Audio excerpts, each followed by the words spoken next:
52 bilhões de reais. Esse é o rombo do Banco Master, onde o dono já está preso. Daniel Vorcaro, do Banco Master. A Polícia Federal prendeu nesta manhã em São Paulo o dono do Banco Master, Daniel Vorcaro. Contra crimes praticados no sistema financeiro do Brasil. Entre os presos está Daniel Vorcaro, dono do Banco Master. Mas como a queda do Banco Master conseguiu arrastar o Willbank e o Banco Pleno. E o pior, porque o mercado está morrendo de medo de que os próximos bancos sejam o próximo da fila.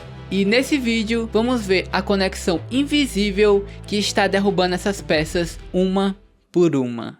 Antes de falar do caos, você precisa entender quem é o protagonista disso tudo. O Banco Master não era um banquinho qualquer de esquina. Ele nasceu do antigo Banco Máxima. E nos últimos anos, virou uma máquina de crescimento. Os caras estavam em todo lugar, investindo em imóveis, comprando outros bancos e, principalmente, oferecendo taxas de rentabilidade que faziam qualquer investidor salivar. Se o mercado pagava 100% do CDI, eles apareciam com 130% ou 140%. Parecia o investimento perfeito, né? Mas como o ditado diz, quando a esmola é demais, até o diabo desconfia. Não, o diabo não, o santo. Até o santo desconfia.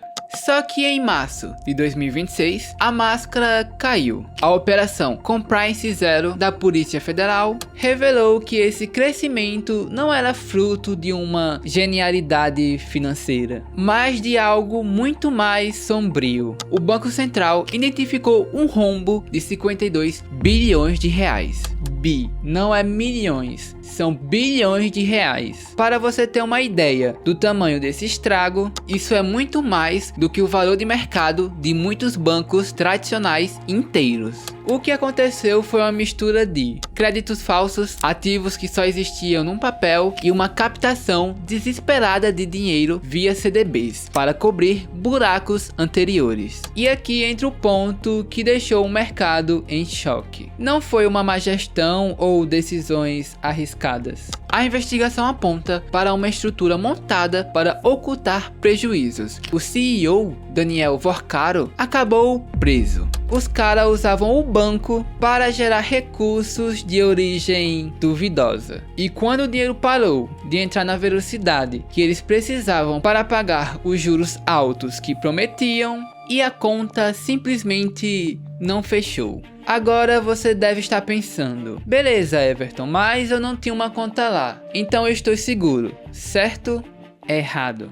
É aqui que a história fica mais assustadora, porque quando o gigante desse tamanho cai, ele não cai sozinho, ele gera um vácuo que começa a sugar tudo que está em volta.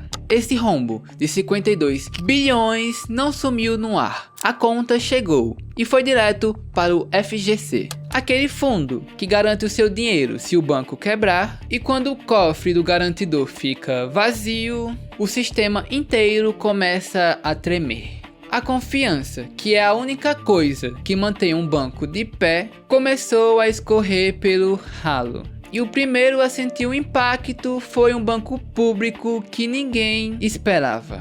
Se o Master foi o primeiro balanço, o primeiro grande tremor foi sentido em Brasília, o BRB, o Banco de Brasília. Não é só o banco oficial da capital, ele se tornou um player gigante no futebol e estava em uma fase de expansão agressiva nacional. Só que o BRB e o Master eram mais do que conhecidos. Eles tinham parcerias estratégicas e investimentos cruzados.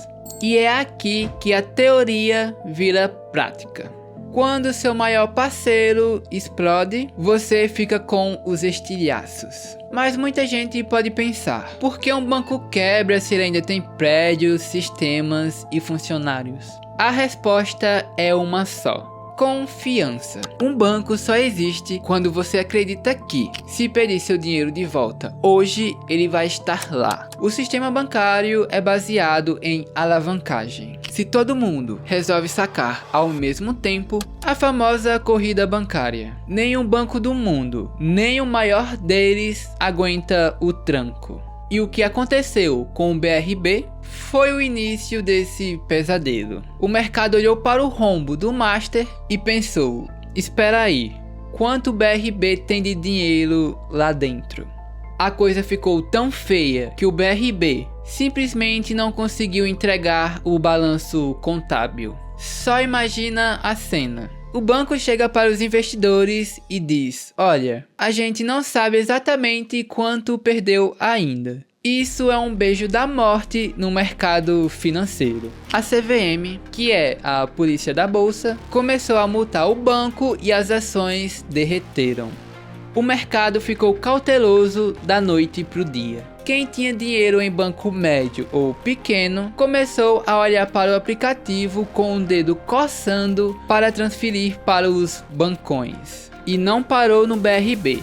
Esse clima de quem será o próximo começou a asfixiar outras instituições, como BMG e Agibank. O custo para esses bancos conseguirem dinheiro ficou mais caro. Afinal, se o risco aumentou, o investidor exige mais juros para emprestar para o banco. É tipo um ciclo vicioso. O banco precisa de dinheiro para sobreviver, mas o dinheiro sumiu porque ninguém acredita mais no sistema.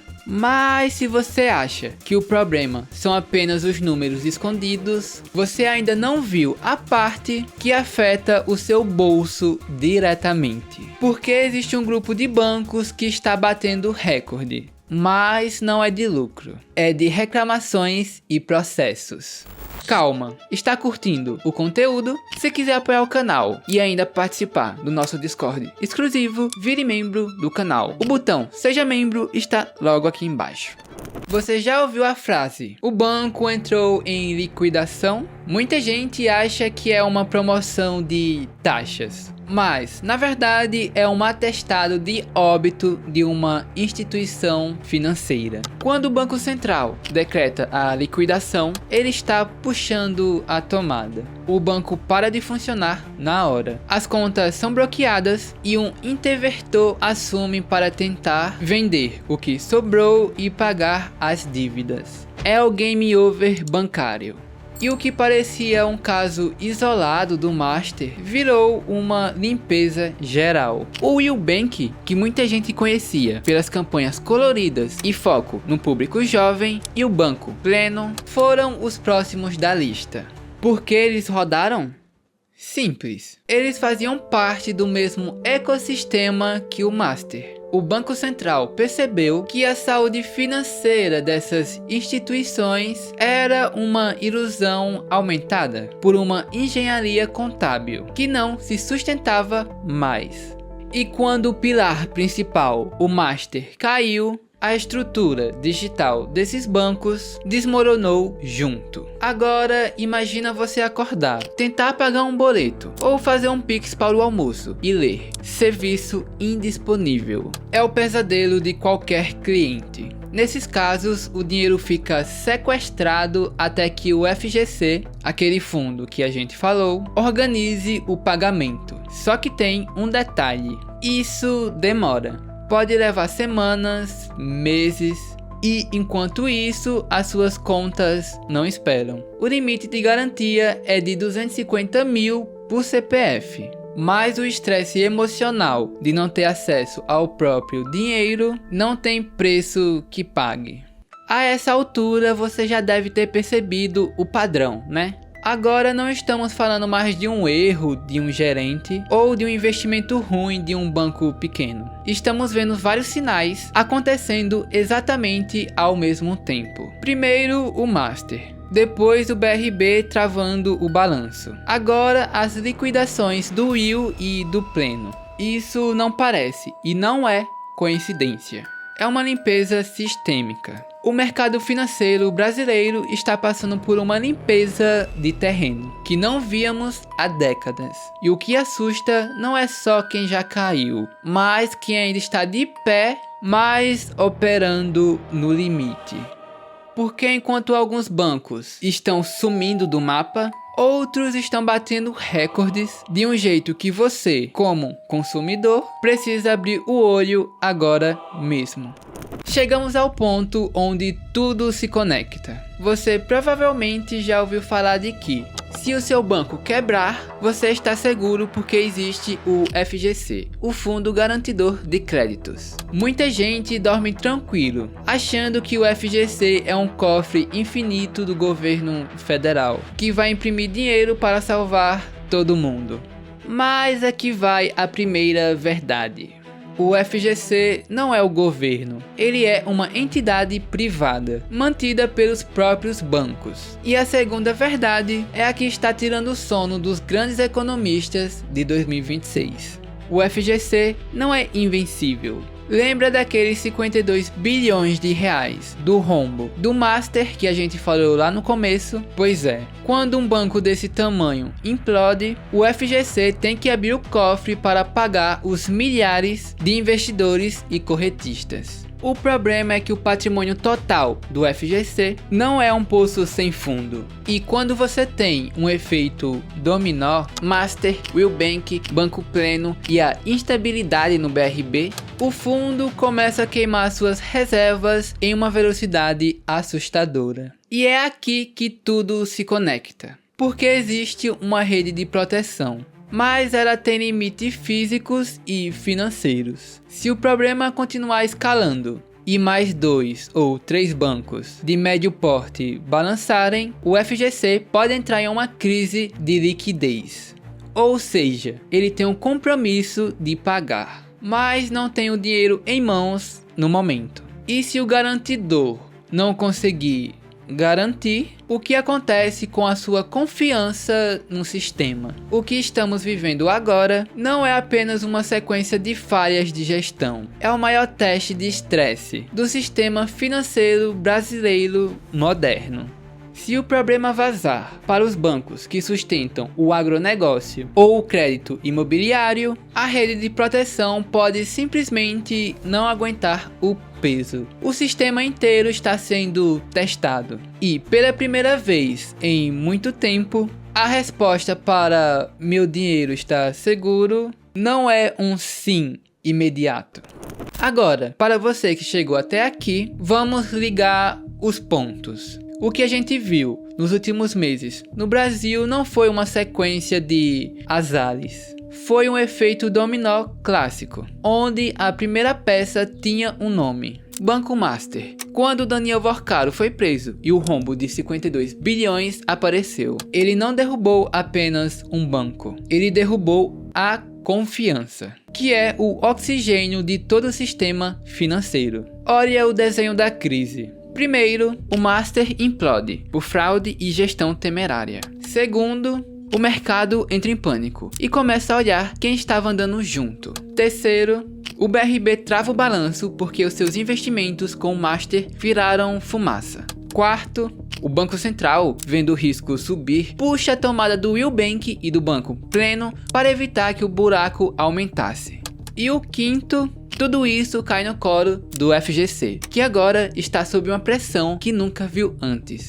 O que eu quero que você entenda é que não existe um banco isolado. O sistema bancário brasileiro é uma teia. Se um fio grande, como o do Master, se rompe, a rede inteira se balança. O que estamos vendo em 2026 é o fim da era do dinheiro fácil e das rentabilidades mágicas. Quando você vê um banco digital oferecendo 150% do CDI, você não está vendo uma oportunidade. Você está vendo um banco desesperado por liquidez, porque os outros canais de crédito se fecharam para ele. O padrão é claro: falta de transparência gera crise, crise gera desconfiança, e desconfiança quebra bancos. O sistema está interligado. O próximo a sentir esse impacto pode ser o seu saldo. Não se deixe enganar por interfaces coloridas e marketing agressivo. No fim do dia, o que sustenta o seu dinheiro é a solidez do balanço. E como a gente viu no BRB, tem muita gente com medo de mostrar os números reais. O mercado está em alerta máximo. E você? Onde está deixando o seu dinheiro agora? Comenta aqui embaixo se você já sentiu alguma instabilidade no seu banco ou se já pulou fora de algum desses bancos que a gente falou, porque talvez ainda tenha peças a cair. E se você gostou desse vídeo e quer ajudar o canal, deixa um like e deixa um hype aqui no vídeo para me motivar a trazer mais conteúdos para vocês. E eu te vejo em algum desses vídeos que está aparecendo aqui na tela. Até mais, CEOs!